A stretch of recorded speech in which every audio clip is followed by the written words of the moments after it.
Eu vim aqui contar a minha experiência como mãe. Eu sei que tem muitas mães que fazem de tudo pelos filhos, que mimam, que dão amor, que dão carinho. Mas hoje eu sei que amor, carinho, que mimo tem que se dar na dose certa, na medida certa. Um não é muito, mas muito importante para um filho. Eu sempre quis ser mãe. E isso demorou muito. Eu demorei bastante para conseguir realizar esse meu sonho, porque eu tive dificuldade para engravidar. E meu marido, ele sempre reclamava comigo.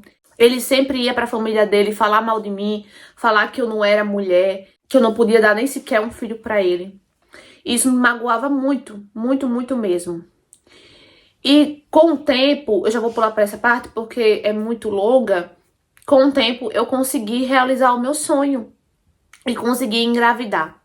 E nossa, foi uma alegria muito grande. Meu marido, ele ficou maravilhoso comigo, ficou excelente, sempre me tratava bem. A família toda ficou super feliz, empolgada. Também era o primeiro neto. Olha só a responsabilidade, né?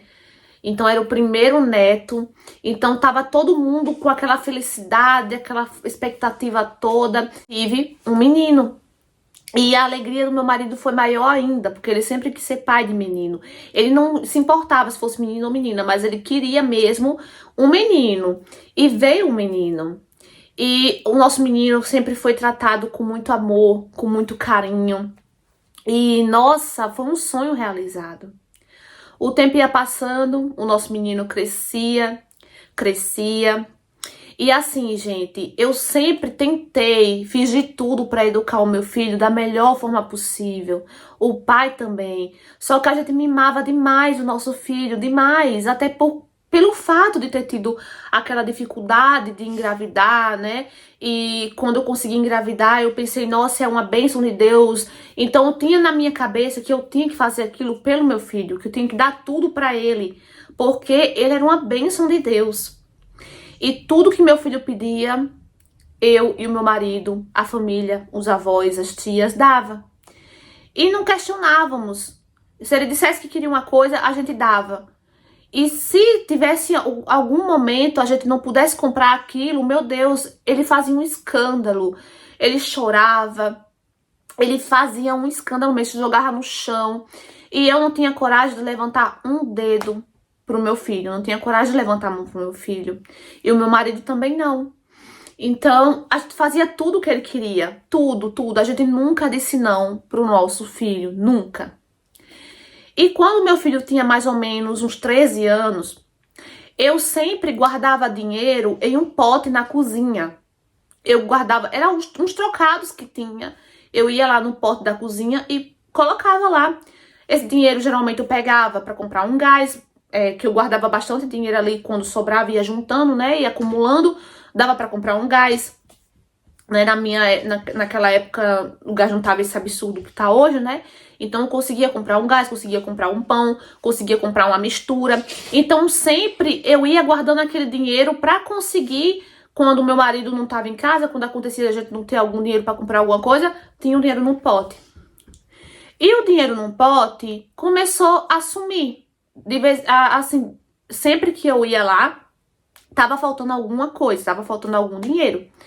E eu pensava que era meu marido que tirava. Então, eu assim, gente, eu não sei o que aconteceu, que eu custei a perguntar ao meu marido se foi ele que tava pegando o dinheiro. Eu simplesmente pensava, deve ser o meu marido. Só que chegou um dia que eu cheguei pro meu marido e falei, amor, é você que tá pegando dinheiro ali do pote? Sempre que eu vou lá pegar um dinheiro pra comprar alguma coisa, eu tô percebendo que tá sumindo, que tá faltando.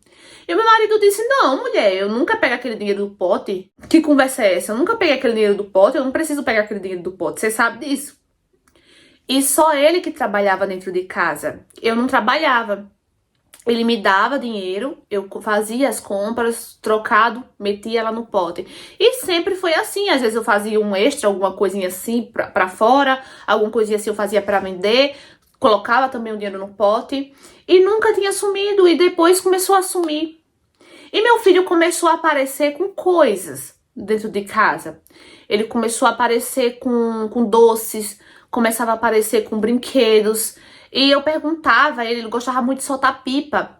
E ele aparecia com pipas, que ele tinha um vizinho que vendia, ele aparecia com essas pipas, ele aparecia com potes de cerol.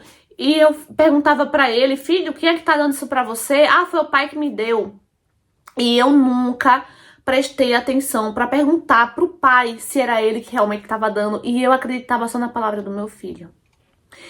Teve um dia que eu fui chamada na escola. A diretora me chamou na escola. E a diretora falou que encontrou um objeto de um colega na bolsa dele. Que o objeto tinha sumido. E foi encontrado o objeto na bolsa do meu filho. Quando o menino deu conta que sumiu, a professora mandou todo mundo olhar na mochila de cada um e encontraram o objeto na bolsa do meu filho. Nossa, aquilo foi um choque pra mim, só que eu passei a mão na cabeça do meu filho. Eu falei, gente, isso é coisa de criança, meu filho tem 13 anos, isso é coisa de criança, isso acontece, não levem a sério, tá aqui... ele já devolveu, isso não vai mais acontecer, tá certo. E nisso, gente, eu cheguei em casa, meu marido e umas 2 irmãs dele estavam em casa. Aí eu cheguei comentando, ah, olha, a professora chegou, olhou na bolsa do nosso filho, encontrou o objeto de um coleguinha dentro da bolsa do nosso filho. E o meu marido e as tias ficaram indignadas. Como é que pode ela fazer isso? Ela olhar a bolsa do nosso... Ela tinha que chamar a gente, ela não podia fazer isso, colocar o menino como ridículo, numa situação de ridículo, na frente dos coleguinhas tudo. O que é que os coleguinhas vão pensar? Vão chegar na casa falando pros pais o que aconteceu, vão começar a olhar torto pro menino. E começou, sabe, tipo, colocar a culpa na professora que fez aquilo. Que olhou a bolsa do nosso filho na frente dos colegas, falou mal da diretora. Meu marido foi bater na escola, falou que isso não era pra acontecer, que nosso filho não é ladrão, que isso era coisa de criança. Ou seja, a gente passou a mão na cabeça do nosso filho, sendo que nosso filho estava errado. E a gente passava tanta mão na cabeça dele, fazia tantos gostos dele, que a gente não estava percebendo o mal que a gente estava fazendo pro nosso filho. O tempo passou e isso nunca mais aconteceu. Nunca mais aconteceu. E assim, realmente a gente acreditava que pudesse ser coisa de criança, coisa de pré-adolescente, de adolescente. E vivíamos uma vida normal. Com 18 anos, nosso filho começou a trabalhar, ele passava o dia fora, ele dizia que ia trabalhar, chegava em casa com coisas novas, chegava em casa com objetos novos, relógio novo, celular novo. E isso a gente acreditava que era por causa do trabalho dele, porque ele estava ganhando dinheiro no trabalhinho dele, que ele dizia que estava trabalhando. E como ele já estava com 18 anos, ele já queria ser independente, assim, não queria mais nossa opinião, não queria viver a vida dele. E a gente querendo respeitar o nosso filho, a privacidade do nosso filho, a gente também não questionava, a gente também não queria se meter na vida do nosso filho, até para ele não se chatear com a gente. A gente tinha esse maior medo, sabe, esse receio. Só que o nosso filho começou a chegar muito tarde em casa, muitas das vezes começava a chegar embriagado, com muito cheiro de cigarro. Então eu e o pai, a gente decidiu entrar no meio. E nisso era uma confusão. Quase todo dia ele chegava daquele jeito, chegava bêbado, chegava com cheiro de cigarro, com cheiro, sabe, que tava se envolvendo com coisa errada. E a gente começou a ficar preocupado. E nisso, chegou o momento que nosso filho começou a passar dias fora de casa. Dias. E a gente preocupado. Até que chegou o pior dia das nossas vidas. A gente teve que bater na delegacia para poder tirar o nosso filho de lá. E lá a gente descobriu as coisas que ele tinha feito, as coisas que ele andava fazendo. Meu Deus, foi um choque muito grande para mim, pro meu marido, pra família. Ali a gente já não podia mais fechar os olhos. Ali a gente já não podia fingir que era coisa de criança, dizer que era coisa de... Não tinha mais desculpa, gente. A gente tava vendo com os nossos próprios olhos a situação que o nosso filho estava. E nisso eu comecei a ficar muito mal, eu comecei a ficar muito triste com aquela situação. Eu não conseguia acreditar. E no fundo eu sabia que a culpa era minha, que eu havia falhado como mãe. E meu marido também havia falhado. Só que não adiantava mais chorar. Meu filho estava afundado nessa vida. A gente conseguiu tirar nosso filho de lá. A gente conseguiu tirar a segunda vez, a terceira vez. Mas depois não teve mais jeito.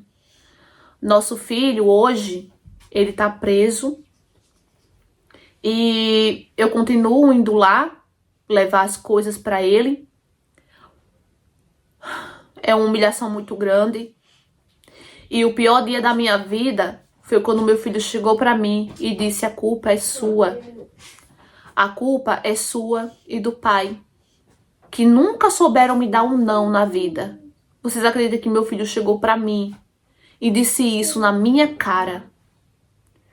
Tudo que eu fiz por ele, eu sei que eu tenho culpa. Eu sei disso. Mas meu filho chegar para mim e dizer que a culpa é minha e do pai, chegar a esse ponto de chegar para mim na minha cara e dizer isso. Hoje eu reconheço que eu realmente tenho culpa e que o pai também tem culpa. A família toda tem culpa. E o que eu quero contar com a minha história é isso. É que um não é muito importante para uma criança, para o desenvolvimento da criança. A criança, ela precisa sim ouvir tá certo, eu te dou isso, eu compro. Mas a criança também precisa de ouvir um não. Ela precisa aprender que o mundo não gira em torno dela. Ela precisa aprender que ela não pode ter tudo que ela quer a hora que ela quer. Porque senão os filhos crescem achando que são reizinhos. E acham que podem fazer tudo que querem. Eu não sou a favor de dar surra em criança, de espancar a criança, não. Mas hoje eu reconheço sim a importância da disciplina, a importância de um castigo. Então a história que eu quero, a lição que eu quero passar hoje com essa história é isso, é sobre isso. Saibam dizer não para os seus filhos. Não ache que eles podem ter tudo que eles querem, na hora que eles querem, no momento que eles querem. Porque senão eles podem crescer achando que podem fazer tudo. E isso causa muita dor e sofrimento para os pais. Então, amores, o que é que vocês acharam dessa história? Eu decidi contar essa história aqui hoje para vocês. É uma história baseada em fatos reais. Então, fica aí a lição do vídeo, da história. Espero que vocês possam ter entendido a lição. Espero que vocês tenham gostado da interpretação. Curta, comenta, compartilha. Se você for novo, se inscreva aqui embaixo, ative a notificação na opção todos para não perder nenhuma história. Deixa o like, não esquece que isso ajuda muito o nosso cantinho. E deixa aqui embaixo, nem que seja um oi fã, porque o YouTube entende que você gosta do meu conteúdo. E vocês me incentivam a estar trazendo mais histórias para vocês, tá bom? Um beijo e até o próximo vídeo. Tchau!